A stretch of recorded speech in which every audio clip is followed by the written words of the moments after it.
짤막하게 핵심만 말씀드리도록 하겠습니다. 이것은 역사하고 얘기하지 않으면 이야기가 되지 않습니다. 널리 사람을 이롭게 한다는 뜻인데 해석은 아주 여러 가지가 될 수 있습니다. 인간을 크게 세상을 깨닫도록 하라는 뜻도 됩니다. 홍익이. 인간에 대한 뜻도 여러 가지가 될 수 있습니다. 인간이 우리가 얘기하고 있는 이 인간은, 여기서 인간은 지금의 인간하고 다른 의미로 쓰였던 것도 고대에 있었습니다. 그다음에 홍익인간에 대해서 제가 말씀을 아주 짤막하게 핵심만 말씀드리도록 하겠습니다. 이것은 역사하고 얘기하지 않으면 이야기가 되지 않습니다. 널리 사람을 이롭게 한다는 뜻인데 해석은 아주 여러 가지가 될 수 있습니다. 인간을 크게 세상을 깨닫도록 하라는 뜻도 됩니다. 홍익이. 인간에 대한 뜻도 여러 가지가 될 수 있습니다. 인간이 우리가 얘기하고 있는 이 인간은, 여기서 인간은 지금의 인간하고 다른 의미로 쓰였던 것도 고대에 있었습니다. 결의만을 인이라고 얘기했던 적이 있었습니다. 그러면 일반 백성은 뭐로 했냐? 민이라고 있었습니다. 그런 적도 있었습니다. 근데 어쨌든 우리가 일반적으로 얘기하고 있는 것을 그대로 말씀드리면 널리 사람을 이롭게 한다는 것이 아주 일반적으로 알려져 있는데, 이것은 우리가 신민학자, 아주 대표적인 신민학자로 알려있는 이병도 씨가 널리 사람을 이롭게 한다고 얘기한 겁니다.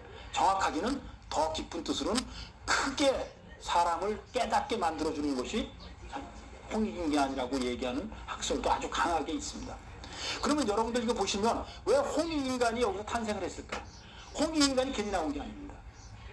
세계 어느 나라에도, 제가 옛날에 강의를 하다 이런 적이 있습니다. 그때가 저기입니다. 여러분들한테 저 앞서 부분에 말씀드렸는데, 제가 외교통상부에서 주최하는 그 대사들과 그 다음에 한국에 와 있는 교수들한테 제가 강의를 한 적이 있었는데, 그때 그 강의를 했을 때 어떤 분이 저한테 와서 이런 얘기를 하더라고요. 자기도 예전에 이 홍익인간에 대해서 강의를 한 적이 있는데, 자기 강의를 할 때 터키에서 오신 분이었대요. 근데 젊은 사람이 이 홍익인간에 대해서 강의를 쭉 하니까 의미를 이제 설명을 한 겁니다. 그랬더니만 눈물을 쭉 흘리더래요. 그래서 이 사람이 내가 강의를 하는데 딴 생각을, 뭐 옛날 애인이나 누구 생각을 해가지고 눈물을 흘리는 건지, 아니면 이 홍익인간에 대해서 뭐 느껴서 눈물을 흘리는 건지 궁금해서 강의가 끝나자마자 그 사람한테 다가가서 물어봤답니다. 제가 강의를 할 때 홍익인간에 대한 부분을 이야기할 때 그 눈물을 흘리는 걸 제가 봤는데 그 어떤 의미였습니까? 이렇게 얘기했더니 그 젊은 사람이 이렇게 얘기하더랍니다. 세계 어느 나라에 이런 위대한 건국이념을 가질 수 있습니까? 아니, 모든 건국이념이라는 건 제가 알고 있는 거는 나가서 싸우자, 이기자, 우리끼리 잘 살자, 우리 민족이 위대하다, 너희들은 열등하다, 이것이 기본입니다. 지금 현장도 다 마찬가지입니다. 미국의 패권주의나 중국의 패권주의도 다 여기서 나오는 거고요. 모든 민족주의가 여기서 나오는 건데, 이런 얘기가 나온 거예요. 도대체 이게 뭔지 그랬는데, 이 터키에서 온 사람은 홍익인간 얘기를 듣고 널리 사람을 이롭게 한다는 얘기를 듣고 이 사람은 충격을 받은 겁니다. 야, 우리만 잘 살자는 게 아니라 세계 모든 인류 공동체가 다 같이 어울려서 경계를 두지 않고 잘 살자는 것을 이야기하는 건국이념이 있다? 너무 놀라웠다. 그것이 우리의 이 위대한 홍익인간의 이념입니다. 그럼 이 홍익인간의 이념은 어디서 나왔을까? 저는 이렇게 생각을 합니다. 우리는 최초의 국가가 환국이고, 두 번째 국가가 단국이고, 세 번째 국가가 한국입니다. 한국을 고조선이라고 말씀드립니다. 그럼 이 한국은 어떤 나라였느냐? 연합체였습니다. 12개의 나라가 9개 부족, 12개의 나라로 되어 있는데 9개 부족이 뭉쳐서 하나의 나라를 만든 것이 한국입니다. 지금처럼 탄탄한 국가 체계는 이루어지지 않았지만 국가라는 형태를 최초로 띄었다고 설명할 수 있는 것이 한국입니다. 그러니까 결국은 여러 나라와 여러 부족이 모여서 만들어졌기 때문에 나만 잘 살면 안 되는 겁니다. 다 같이 9개 부족과 12개의 나라가 힘을 모아서 서로 돕고 살자는 의미를 가졌기 때문에 홍익인간이라는 건국이념이 나온 겁니다. 단국도 마찬가지입니다. 9개의 부족으로 만들어졌다고 그러는 것이 일반적인 학설이니까 그 단국도 뭉쳐야 되는 겁니다. 연합을 하고 뭉치고 그러기 위해서는 서로 돕는, 서로 이롭게 하는 것이 필요했을 것으로 봅니다. 삼한체제와 삼조선 체제는 고조선의 체제입니다. 고조선의 처음 체계는 왕이 있었고 그 다음에 부왕이 2명이 있는 겁니다. 좌현왕과 우현왕이 있어서 이 3개국, 그게 우리가 얘기하는 마한, 진한, 변환입니다. 번환이라고도 얘기하죠. 마한, 진한, 번환 체제가, 진한이 이제 왕이 있는 곳이고, 마한과 번환은 부단군이 있는 거죠. 부단군이 있는 동안 사만 체제가 됐다가 44세 때 되면 이 조선이 아주 어려움을 처하게 됩니다. 예. 그러니까 옛날 고조선 말씀드린 겁니다. 고조선이 위험에 처해서 결국은 부여란 이름으로 이름을 개명을 하게 됩니다. 그래서 결국은 이 모두가 여러 체제계에 의해서 한 나라가 아니라 여러 나라가 같이 묶여져 있었기 때문에 홍익인간이라는 개념이 나왔고, 이 체계가 진정으로 이 시대에 필요한 민족주의만이 사는 것이 아니라 다민족 국가에서, 우리도 지금 다문화 사회가 지금 이루어지고 있지 않습니까? 마찬가지로 지금 그런 사회로 가기 위해서는 너무나 유익한 홍익인간의 세계가 필요한 시대라고 말씀드렸습니다. 들을 수 있습니다. 그리고 여러분들한테 제가 꼭 말씀드리고 싶었던 겁니다. 이건. 저는 나라 이름의 뜻을 알아야 된다고 생각을 합니다. 세계 어느 나라에 자기 나라의 이름의 뜻을 모르는 나라가 있습니까? 그 다음에 나라 이름을 지을 때 아니 의미를 주지 않고 나라 이름을 짓는 경우가 있습니까? 없습니다. 심지어 개 이름을 지을 때도 해피, 이쁜이, 아니면 황구, 흑구 이렇게 짓습니다. 까마타라서 흑구, 하얗다라서 백구라고도 얘기하고, 그 다음에 영어로 이름을 지을 때 행복해, 너하고 나하고 같이 행복하게 잘 살자 해서 해피라는 이름도 짓는데, 나라 이름을 지으면서 의미를 부여하지 않는 나라가 있을 수 있겠습니까? 근데 여러분들 한번 생각해 보십시오. 제가 설명하기 전에 여러분들 한번 냉정하게 한번 짚고 넘어가 보겠습니다. 여러분들 한번 고민해 보세요. 우리나라 이름이 대한민국이라고 얘기합니다. 그럼 대자 빼고 민국이라는 거 빼고 남는 게 한입니다. 한의 뜻 아시는 분? 저는 많은 강의를 다녔지만 한의 뜻을 아시는 분을 거의 못 봤습니다. 진짜 저는 많은 강의 갔습니다. 저는 거의 또 공무원 강의를 많이 했습니다. 제 강의의 70 내지 80%가 공무원 강의였는데, 이 질문을 던질 때마다 답변은 늘 크다는 뜻이다, 하나란 뜻이다, 이런 얘기를 많이 들어봐요. 그 뜻보다 진정한 뜻은 딴 데 있습니다. 화나다는 뜻입니다. 어떻게 나라 이름의 뜻도 모르고 사는 한국 사람이 되었는지 저는 진짜 아쉬움이 있습니다. 한번 살펴보겠습니다. 이 한자를 가만히 살펴보시고, 단자를 살펴보시고, 한자를 살펴보시면 이 한은 고조선을 얘기하는 겁니다. 이 조자도 똑같습니다. 조선도. 보겠습니다. 이 환국이 최초의 국가라고 말씀드렸고, 이 환국이 점점 인구도 늘어나고 조직도 점점 복잡해지니까 여기에서 분화가 돼서 나라가 나가는데, 3,000명의 저는 혁명기사단이라고 얘기할 수 있습니다. 문명기사단을 이끌고 3,000명의 한 명 문명기사단이 동쪽으로 와서 나라를 만드는데, 그것이 단국입니다. 이것이 최초의 동이족의 국가라고 얘기할 수 있습니다. 그래서 우리는 이런 얘기 많이 합니다. 우리 배달의 후손이라는 얘기합니다. 그럼 배달이 뭐죠? 배달의 뜻을 알아야 배달이잖아요. 배달의 후손이 되는 거 아닙니까? 우리 군대 다닐 땐 배달의 기수, 배달의 후손, 배달 민족이라는 얘기입니다. 짜장면 배달 기도 이렇게 잘해서 배달 민족이다. 아니면 퀵서비스를 너무 잘해서, 전혀 아니지 않습니까? 정말 틀리지 않잖아요. 그럼 도대체 배달이 무슨 뜻이냐? 여기 다 있습니다. 이게 두 번째 국가, 동이족으로서 최초로 세운 나라가 단국입니다. 이것이 배달입니다. 우리나라 한문으로 쓰면 배달이고, 우리 말로 하면 발달이 됩니다. 발달. 이 달자도 이렇게 쓰면 안 되고 점을 찍어야 되는데, 여기도 점 찍어야 되냐. 비읍에 점 찍고 리을인데 발달, 밝은 달이라는 뜻입니다. 그럼 이 달은 무슨 뜻이냐? 지금도 사용하는 말입니다. 음달, 양달할 때 달입니다. 음달이 뭐죠? 햇볕이 안 비칩니다.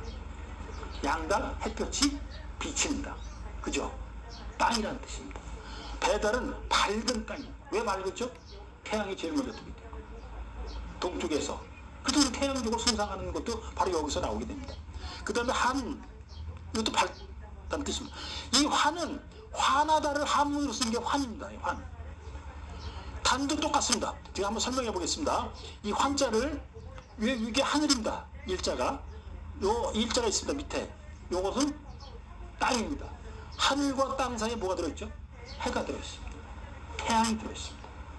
이것도 똑같습니다. 단자도. 이 상투는 빼버리고, 상투도 중요한 의미를 가지고 있지만 이 상투는 빼버리고 여기서 설명하겠습니다. 이 네모는 우리나라의 그 피라미드 형태를 막 얘기하는 거예요. 첨성당 같은 걸 얘기하는 거예요. 네모 두 개는. 네. 그럼 요 일자가 있습니다. 여기 하늘입니다. 요것이 땅입니다. 그 안에 뭐가 있죠? 해가 들어있어요. 제 말 틀렸습니다. 진짜입니다. 한자도 똑같습니다.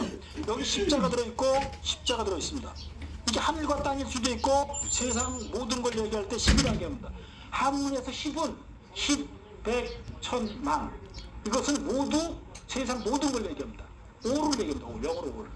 모든 걸 얘기하는 겁니다. 그러면 세상 모든 거 사이에 뭐가 있죠? 똑같이 해가 들어있습니다. 태양이 들어있습니다. 이렇게 태양이. 그럼 뭐냐요? 하늘과 땅 사이에 태양이 들어있는 게 환이고 단이고 한입니다. 그럼 우리가 제일 중요하게 세상에서 제일 중요하게 여긴 게 뭐냐? 고들입니다. 태양입니다. 태양. 환국과 단국과 한국이 모두 똑같이 태양을 제일 중요하게 되겠습니다. 그래서 우리는 태양족이라고 얘기하는 겁니다. 그래서 우리가 알고 있는 것들 중에 이런 얘기가 있습니다. 삼조고 아시죠? 삼조고. 삼조고는 인간계와 태양계 사이를 왔다 갔다 하면서 서로 연결을 시켜주는 존재가 삼조고입니다. 다리가 3개 달린. 우리에게 3은, 한민족에게 3은 진정으로 중요한 숫자입니다. 3이라는 숫자 하나만 이해를 하면 한민족의 반을 이해하게 됩니다. 근데 여기에 똑같이 하늘, 땅 사이에 태양이 들어있습니다. 다 이렇게. 그래서 우리는 이 이야기를 다시 얘기하면 이렇게 됩니다. 하늘과 땅 사이에 태양이 들어있는데 그게 제일 중요한 게 있다. 제가 한의 뜻을 말씀드립니다. 이 건국 이념, 우리의 한의 뜻의 이념을 지금 말씀드리는데 이것은 꼭 외워주시기 바랍니다. 너무 중요합니다.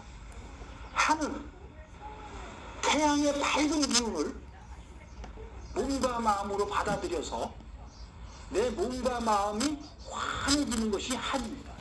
다시 한번 말씀드립니다. 너무 중요한 겁니다.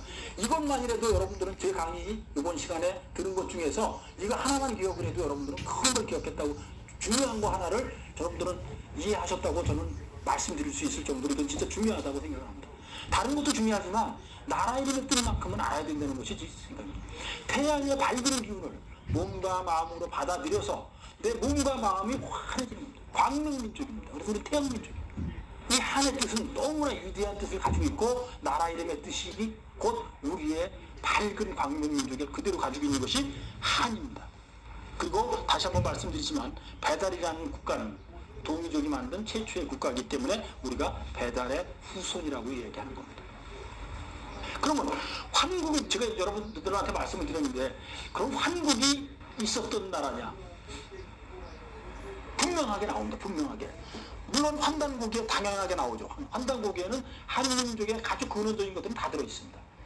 그리고 환단고기가 우리한테 알려기 전에 이미 삼궁주사에 삼궁주사 누가 썼습니까? 이련 스님이 있었죠.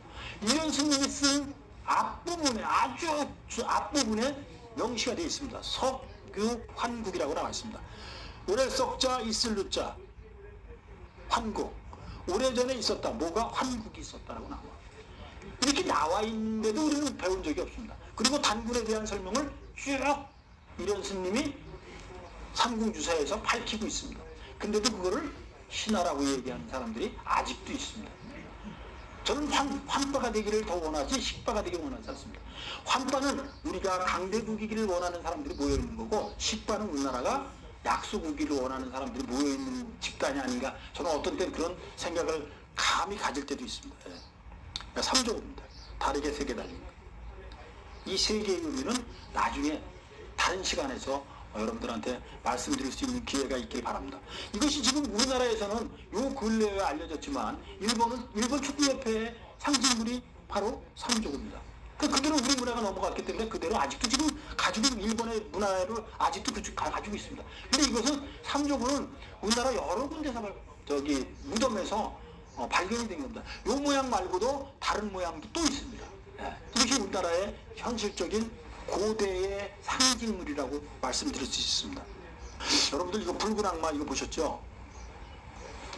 붉은 악마, 어떤 사람은 이걸 신라 귀면와라고도 얘기합니다. 그러니까 신라 시대 때에 귀신의 상을 한 그 기와에 많이 나온다 해서 신라 귀면와라고도 얘기를 하는데 절대 아닙니다. 여러분들은 진짜 그런 얘기하는 사람들은 진짜 신민사관에 젖어 있는 사람들입니다. 이거는 제가 여행을 하면서도 아주 여러 번 확인한 겁니다. 여러분들 여행을 하다 보면, 중국 여행을 하다 보면 이 얼굴 많이 만납니다. 그냥 가다 보면 뭐 웬만한 문화 유적지다 그러면 다 이 상이 흔히 그려져 있습니다. 그 다음에 아까 좀 전에 보였었던 삼조고도 흔히 있습니다. 아주 흔히. 이거 많이 있습니다 이게. 근데 이거를 귀신상이라고 그래요. 귀신상. 귀신상이 아닙니다. 치우천왕상입니다. 여러분들 명량해전 보셨죠? 네, 명량해전. 그 영화 얼마 전에 나와가지고 대대적인 히트를